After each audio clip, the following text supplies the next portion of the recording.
I had a meeting with Coach Bryant. I was a senior in high school, and they were preparing to play Notre Dame the first time in New Orleans. And Bud Moore called me up and said, "Why don't you come down there and watch practice?" I said, "Great." So my head swole up about this big. I could barely get in the car. So I'm driving down to Tuscaloosa here, and when I got here, the players were coming off the field. And I said, "Hey," he says, "Oh, I'm sorry, Coach Bryant had a conflict. He had to move practice up. Come on up to the office and we'll have some coffee." Sure. So I went up to his little office and we talked for about 15, 20 minutes. And he says, "Listen, I'm sure Coach Bryant would like to say hello. Why don't you just go down to his office and say hello?" I said, "Sure." So I went down this long, small hallway.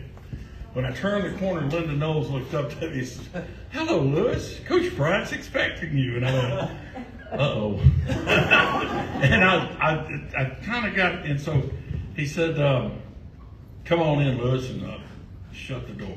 You might as well shut the door." Well, I sat down on that couch, and it's the first and last time I sat on that couch because my rear end hit the floor, and I was looking up over his desk, and it was solid behind him, and there was a layer of smoke in there, and I thought I was talking to God. So all of a sudden, I hear this wham on the desk, and he goes, "Lewis, do you know what that is?" I said, "Coach Bryant, I don't have a clue." He goes, "Those are your first semester grades from John Carroll." And buddy, it went downhill from there, and that's the worst ass chewing I ever got in my life. I don't want another one of those. But by the way, I'd like to introduce my wife in the back, Gail.